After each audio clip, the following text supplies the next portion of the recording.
Hello, TopFanRivalry followers, and welcome to Wednesday. And this will be airing on Thursday. We record on Wednesday nights. It's Mikey, it's Bill, it's Bleeding Blue. How are you, Mikey? Doing well. Yeah. Mikey's got one eye on the game and one eye on the podcast. So, you gotta love him. You gotta understand where he's at with this for sure. So, Mikey, as of recording right now, the Dodgers are 13 and 18. They got a plus minus differential of 83. They are 19 and 10 at home and 14 and 8 on the road. Thoughts on the Dodgers start? I'm thrilled. I don't think offensively you've seen the best of this team yet. We're gonna get healthier pitching wise. We're gonna get healthier in our bullpen. I think we need to find a little more consistency from more than the top five of our batters. But yet what they've done, with what they have right now, I'm thrilled. They've had some injuries and they've found a way to be playing pretty good baseball and or what 33 and 18 as we record. So I Mhm. mean, what more can you ask for? You can't ask for much more than that. They're doing what they need to do, and they're being successful at it. You can't you can't complain. I mean, when you're talking about 33 and 18, uh what are we supposed to complain about? Like there's not a lot to Yeah, complain about, right? yeah. Um okay, so let's talk about May. May they are 14 and 5. What are you seeing in the good month of May that is making you feel love from the Dodgers and anything that you want to express as concerns? Uh, Pitching, starting and bullpen this month has been phenomenal. Mhm. Our hitting has been hit and miss.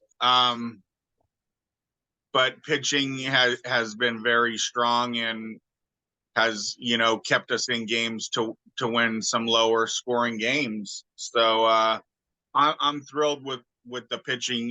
Even guys like Landon Knack coming up, and he's made 3 starts and pitched phenomenal. When you think about what the Dodgers might need come trade deadline, someone like him doing the things he's doing now is monumental because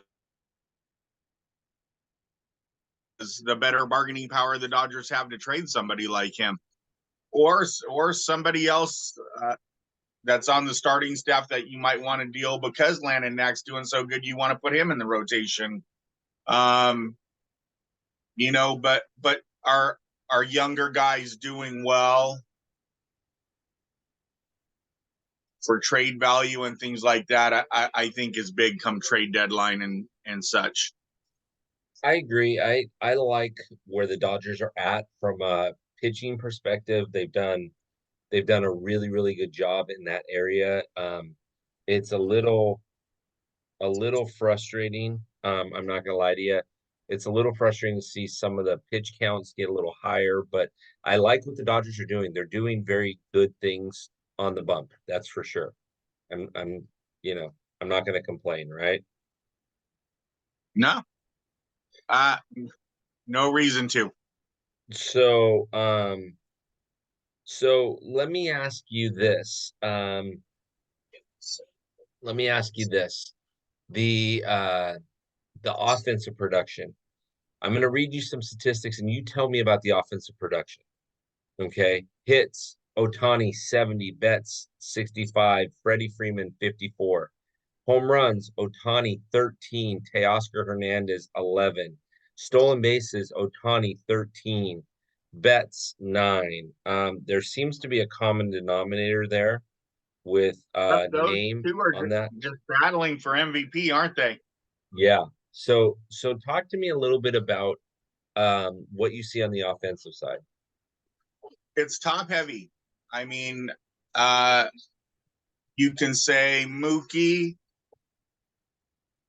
Otani, Freddie, who, if you look at a mortal player's numbers, would say he's having a nice year. But for Freddie, it hasn't been. But I'm going to lump him in with those two. And Will Smith. Then the next, I'm gonna say those are four top tier guys. Then in the second tier, you probably have a Teoscar Hernandez, Max Muncy. Um, you could kind of throw in like a Miguel Rojas when you watch how he's played this year and hit. So that's the next tier, and then you keep going down, and as you've seen, the further down we go, someone like James Outman, who thrived last year, found himself demoted. You Yep, know, yep, you yep. you just can't rest on your laurels, and you gotta keep producing, or you're gonna find yourself someone taking your spot. Well, and you and I talked about this last year that James Outman was doing so good. I said, what's it going to be like when he goes to spring training and knows that he's breaking camp? He already knows that he's breaking camp. So what's that look like? And it wasn't what he needed it to be. That's for doggone sure. And so you look at that and you just think, okay, so what are we learning from this experiment? Well, we're learning that, a flight to OKC is not very expensive for the Dodgers.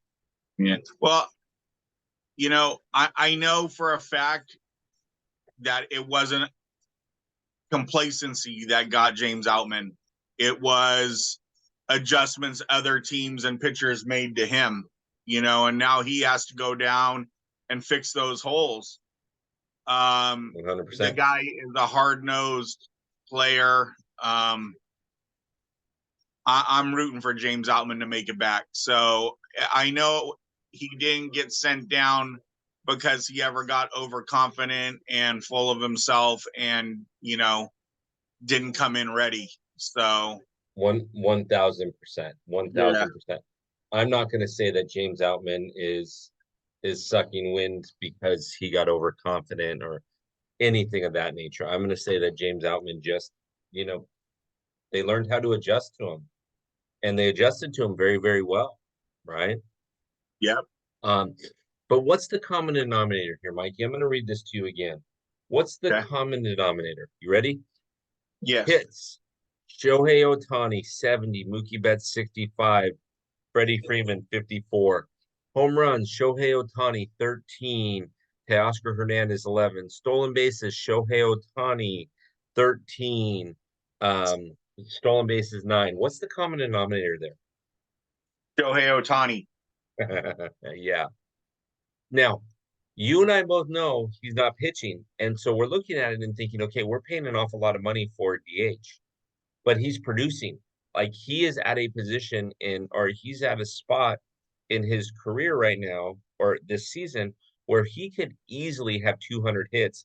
He could easily steal 45 bases and hit 40 home runs. He could be a 40-40 guy with over 200 hits.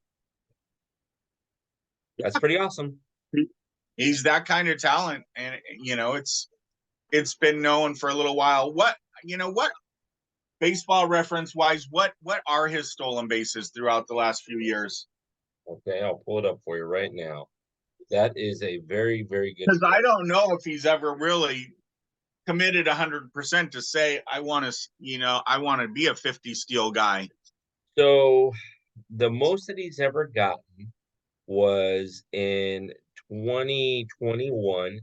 He stole 26. Okay, that's not a bad number. Nope. He also stole 20 last season for the Angels. So he went 10, 12, 7, and 7 was the COVID year.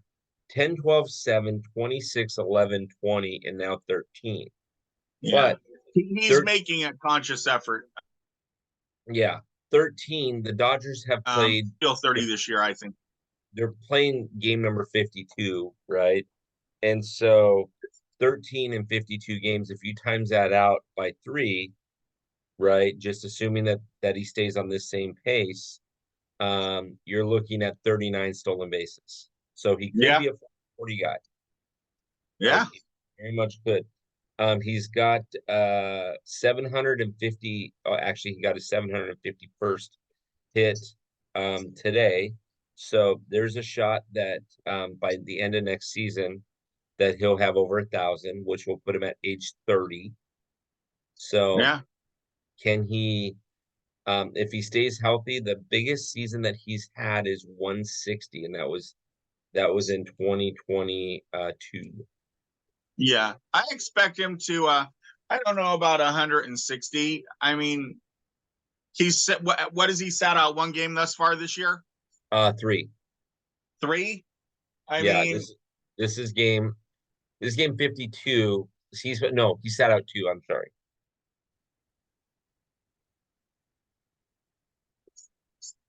okay, too. So I mean, he'll play a solid 150 games, I'm sure. Yeah, And he's gonna put up his numbers. It might even be less next year when he starts pitching. So we'll see.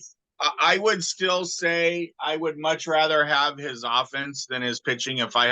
If they said you have to pick one or the other, I would much rather have him as a hitter than a pitcher. yeah, agreed, agreed. So here's my take on Shohei. Just keep doing what you're doing. And here's my take on the Dodgers. Just keep doing what you're doing. You Yeah, don't have like there's nothing spectacular that you absolutely have to do right this second. no, Just keep winning series and just which leads me to my next point. We've got the Reds in Cincinnati and then the Mets in New York. Thoughts on those two series? we already took 3 of 4 from Cincinnati in the first series, but in this last series, but don't be complacent because they'll steal your lunch. They Uh, Plain and simple. And the Mets, they have they've underachieved. They have. And any team where you have Pete Alonso and I'm kind of blanking on the other guys, really. Their shortstop, what's his name? Francisco Lindor. Yeah, and those guys, they have more than that. I mean, but they're a good club too, and they got pitching, and the Dodgers just can't come in and throw their gloves on the field and say we're the Dodgers. They're gonna have to come out and play these games and do what they've been doing, and that's giving 110% every time. So, yeah, I mean, I agree. I agree. let's be honest. I mean, the and Mikey, most of the people that I talk to, most of the people that I talk to about the Dodgers are worried about playing the Dodgers, right? We're kind of like the 800-pound gorilla coming into the hood. Yeah. So, I mean, But that's you have to bring your A game to playing them because they'll embarrass you as well. amen to that. Amen to that. Okay, so so you got the Reds, this is a short road trip, just a 6-game road trip. Reds and then Mets. Where are you going? Give us give us the I would predictions. I would just like to say give me 2 of 3 in each. Give me a 4-2 road trip, and I'm a happy-go-lucky guy. You're a happy-go-lucky kind of guy, right? Okay. Well, I like that. I like that a lot. I like that a lot. Any final words of wisdom that you have for the Top Fan Rivalry community out there, the Bleeding Blue fans? You just remember that these guys are human beings too. So be kind. The Dodgers are playing good baseball, and we should all be very happy at the moment. We should all be very, very happy at the moment. And then keep in mind too that we can't win them all. So just be Nope. happy with where we're at. And That's why I said give me series. I sweeps are Sweeps are awesome. Don't get me wrong. I love me a sweep. But you give me series wins, you win series, you're gonna win a lot of games, make the playoffs, and hopefully make a run towards the World Series. Yeah, no, 100%, 100%. Well, Mikey, it's been good chatting with you as usual with Bleeding Blue. It's hard to do this when we're both trying to also watch a Dodger game. Again, we film this on Wednesday nights. Thursdays when we drop it. So it's really, really hard for us to focus, but we do our best. We do our best. Mikey, let everybody know the code that they need to use if they want a discount on anything so they don't pay full price. What's the discount code? Bleeds blue. Bleeds Blue. You've got it. You heard it here from Mikey. Everybody, let's have a wonderful, fantastic evening or day. Enjoy yourself and let us know what you think. Remember, this is going to be on YouTube. You're going to get a free like sneak peek. So enjoy the sneak peek. Mikey, always fun. Talk to you soon. Awesome. Good job, Bill. Thanks.